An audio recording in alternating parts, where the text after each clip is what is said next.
Update. Am I the a-hole? My ex-girlfriend told me my current girlfriend sabotaged our relationship. Original post. Hi 28 male, I'm really confused about the events of the last month. My ex-girlfriend Julie, 29 female, thinks that my current girlfriend Mindy, 28 female, is manipulative and sabotaged our 4-year relationship. I was in a loving relationship with Julie for the last 4 years. We met through some mutual friends. Julie and I were very compatible in terms of our love for outdoor activities and running. We have very similar lifestyles and supported each other well for the last 4 years.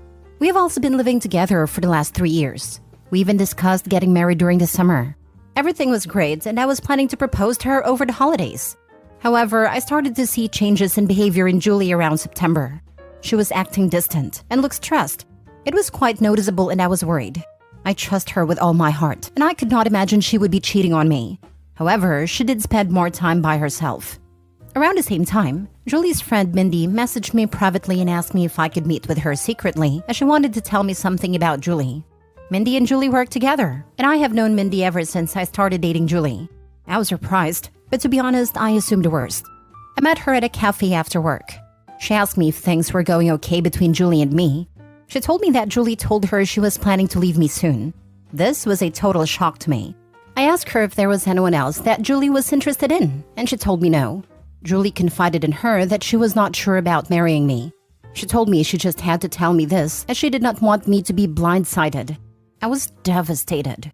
I started putting more effort into making our relationship more exciting and planning more dates, etc. Mindy was also helping me through this time and telling me more about what Julie told her. Eventually, before Thanksgiving, Julie told me that she loved me but she wanted to take a break for a month to live alone.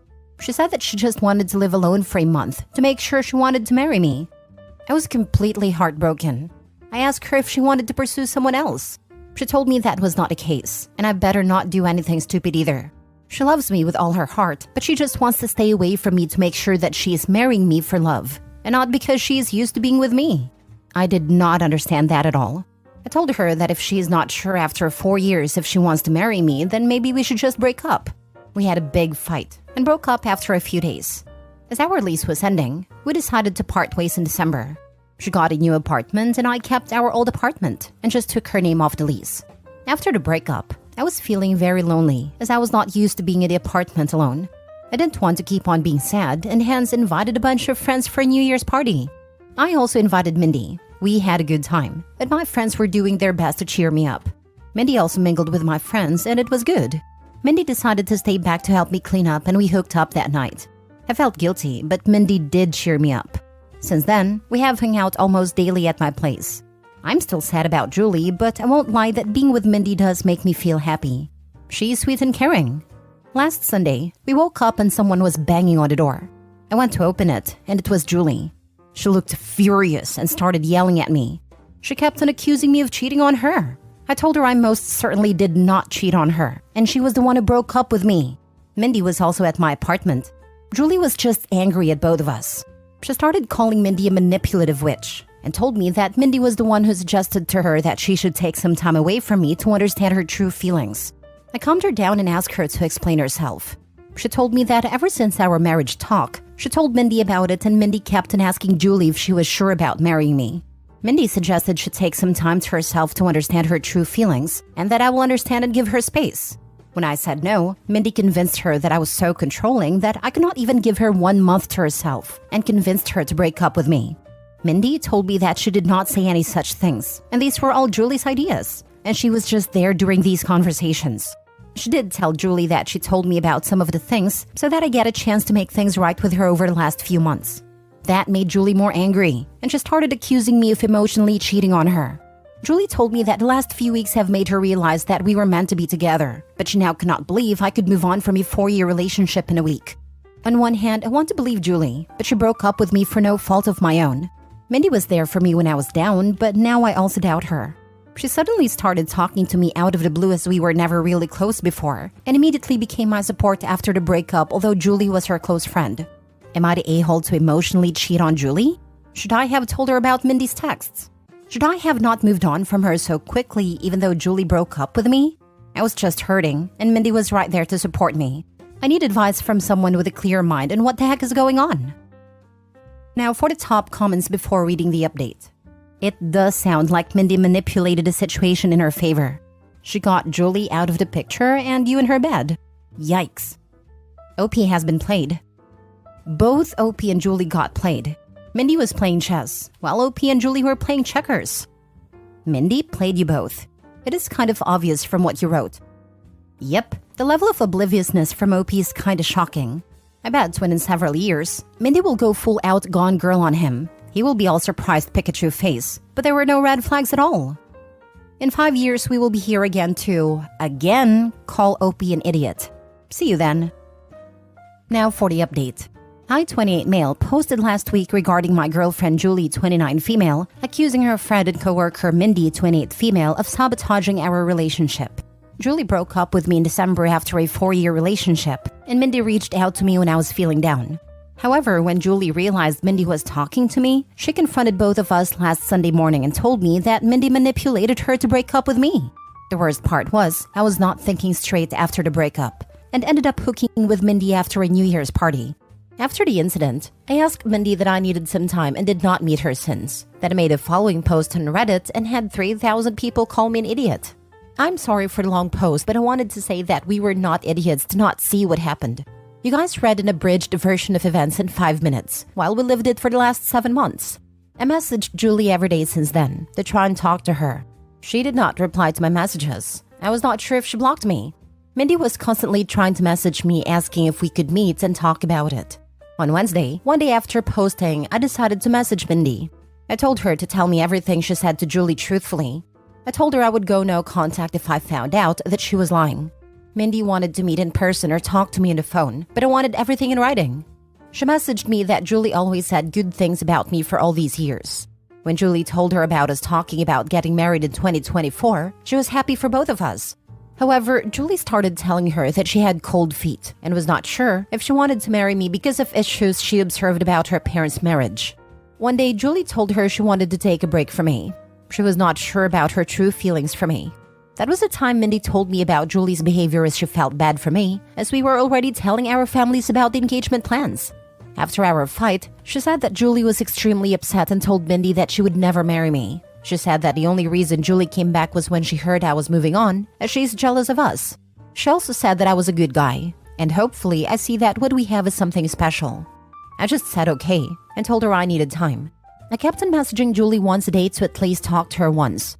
It was heartbreaking to think that she may have blocked me and may never talk to me again. On Friday afternoon, Julie finally replied. She said she wanted to meet me and told me she would come to our apartment on Saturday afternoon. I cleaned the place up and was just feeling deep guilt from inside before facing her. When she came in, she looked like a shell of herself and completely broken. I sat on our sofa, but she chose to sit away from me. We asked how we both were, but it was clear that none of us were doing well. I started apologizing, but she stopped me. She asked me to let her finish and not to interrupt her. She had brought her little notebook and had written down things she wanted to say to me. She told me that she truly loved me, but after we discussed getting married, she started feeling scared of the next big step. She thought those feelings were normal and would go away, so she decided to not discuss her concerns with me. It kept on eating her from the inside, and she made a mistake to talk to Mindy about them. She said that she wanted to say everything to me now, so I don't get secondhand information about why she was distant and broke up with me. She said that her parents had a very rocky marriage, though they were together until her mom passed away in 2021 during the pandemic. Her parents argued constantly, and she always thought her mom did not love her dad. However, her mom was extremely dependent on him for everything, and her dad knew it, and hence didn't treat her well. She never wanted to be like her mom after the marriage. However, as we lived together, she started seeing some of those issues in our relationship. For example, when we met, Julie had a lot of credit card debt and was bad at managing her money. I helped her with that. Even though we have separate finances, I ended up managing all her finances, investments, etc. at her request, to the point that she did not know or understand where her money exactly was. She also said that we always enjoy making nice meals for dinner every day.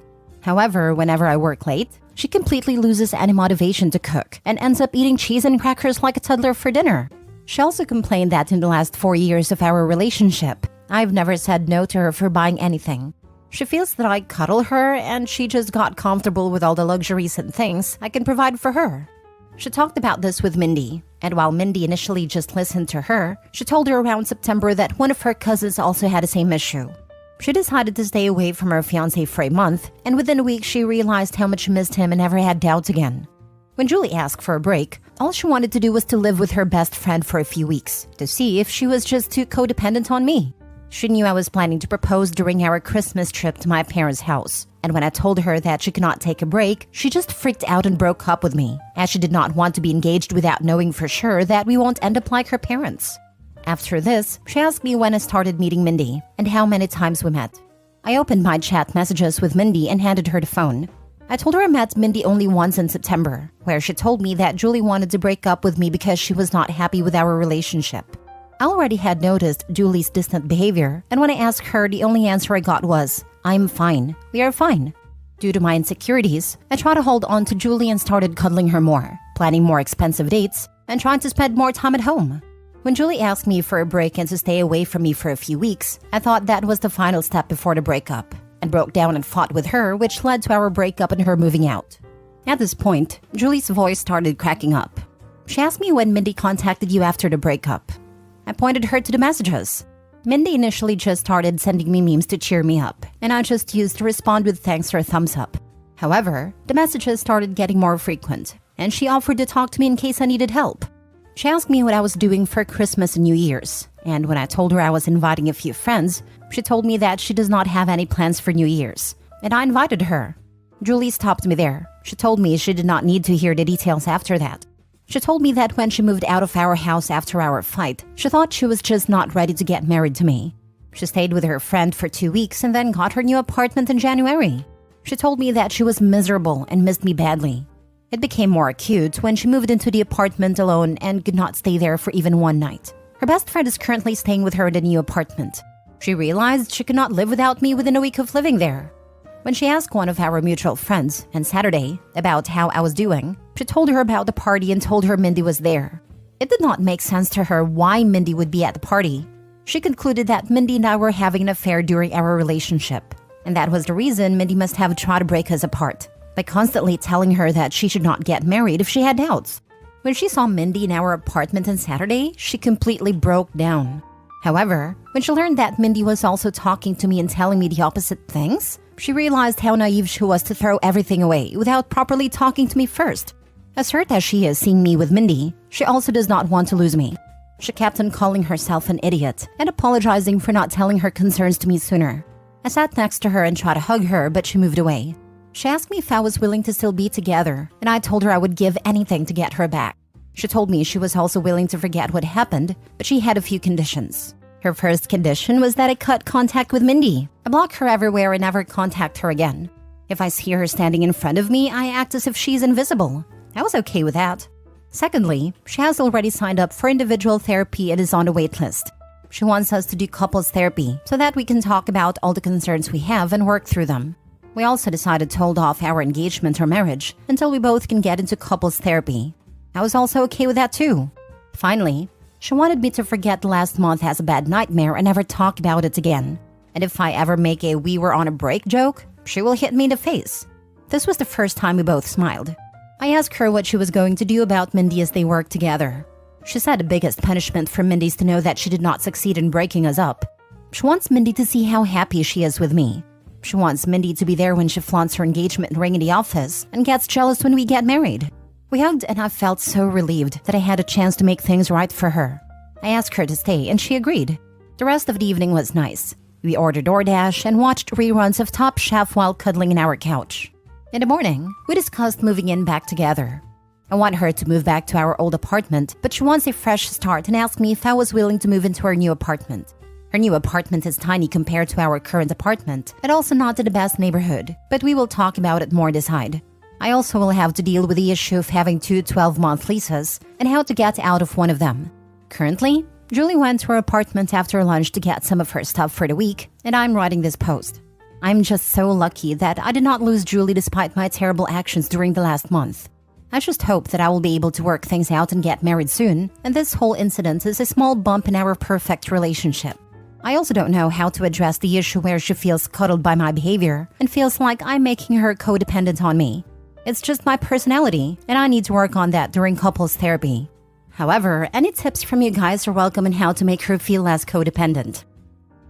Honestly, the no talking about the past month is not a good idea. The past month needs to be addressed in couples counseling and worked through, as the entire situation could have been avoided with open and honest communication. I agree with you here. I think there's a place and time to discuss such stuff, and therapy might help us with that. So, what happened to Mindy? No idea. As far as I'm concerned, she does not exist. I would not be surprised if she threw in a pregnancy scare. I really hope you wore a condom. As I said to the original post, that could morph into the miscarriage and need for support. And if that doesn't work, she'll go to Julie and say she was drunk, and it was all him. I don't know how you can make someone who can't even stay alone in their apartment less codependent. She needs her own therapist to make that happen, or she will again blame you for making her that way. She's so afraid of winding up dependent on a man, but can't even lift a finger to cook when OP isn't there to do the actual cooking. Good luck to her. I hope her therapy helps. Last story. Am I the a-hole for telling my 37 male wife's 33 friend that she's married after seeing a text exchange where they were flirting? My wife Amber has always had trouble with her confidence in making friends. As much as I tried to encourage her to go out, she was just never comfortable getting too close to anyone. I was actually pretty excited when she met Bill, 45 male at work. She came home happy telling me she actually made a friend and that she hopes she doesn't scare this one off. I reassured her that she's awesome and has nothing to worry about. Where things took a turn was just a few days ago when I saw a text thread between them that was extremely flirty. He would say things like, "I really like you. I hope to be able to be more than friends one day." And she has mixed responses from just a simple thank you to things like, "We will just have to see when one day comes. Happy devil emoji, smiling face with hearts emoji." How I stumbled across these messages was when I couldn't find a remote. I saw her phone on a coffee table and knew it had a remote app. I grabbed it, unlocked it, and found her messages open to someone named Stacy. I didn't know a Stacy, so out of curiosity, I took a look thinking she made another work friend, but found a flirting and a name change instead. I confronted her after the kids went to sleep. She kept insisting that it was innocent, and the name change was only because she knew I'd be upset and freak out. I expressed to her I can understand how outside compliments can make someone feel good, but there was a line that was crossed, when no matter how innocent it was, she lied and did what I considered cheating. I asked her if she had told Billy that she was married, and she admitted she hadn't, but would clear things up the following morning at work. That evening, I asked her if she told Bill. She said she did and that the flirting was over. But the next day, she was reclusive and on her phone a lot. I checked our carrier's log because I had a feeling the whole truth wasn't being told and saw Bill was the only person she was talking to. So I got his number from the log and called him. I asked him if he knew Amber was married, and he was clueless and polite. He said he is at the home wrecker and that he would cut off communications, that it never went beyond text, etc. Honestly, pretty good guy, all things considered. Well, this sent my wife over the edge and she is now on her way to her parents to stay the night, saying that I was controlling for not allowing her to have a male friend. I told her I was fine with it until she changed his name in her phone and started flirting, that it was lying and cheating at that point. So Reddit, was I in the wrong? Edit. No rings allowed on the job due to safety rules. Didn't think that would be an issue when she started a few months back. Edit 2. I would typically agree she would be at the other dude's house in a post like this, but we have Live 360 and I saw her arrive at her parents' place. Not the a-hole. She knew what she was doing was wrong and had crossed the line. Trying to hide what was going on by changing the contact name and not bothering to tell dude she was married is proof positive she was making a concerted effort to get closer to him while hiding it. The whole "you're being controlling" or "you're being manipulative" is in itself many times used while trying to control the narrative. So yeah, it was probably emotional cheating, so don't go crawling back. The fact that she was married and has a kid, yet they never came up, means she consciously kept the other guy in the dark. My hubs and kid come up constantly in conversation with just, "Hey, what you do this weekend?" 2 kids. She had one before we met that I have since adopted. She mentioned them to him, but from talking to him, he said he thought I was out of the picture. Meanwhile, I was probably at practice with them both for 3.5 hours, since they never seemed to have it at the same time. Totally not the a-hole. You should contact a lawyer, bro. The smartest thing isn't always the easy thing, eh? Google Darvo, by the way, and trickle truthing. Those are the manipulation techniques she's using. Damn, now I know why I feel awful when I felt my reaction was justified.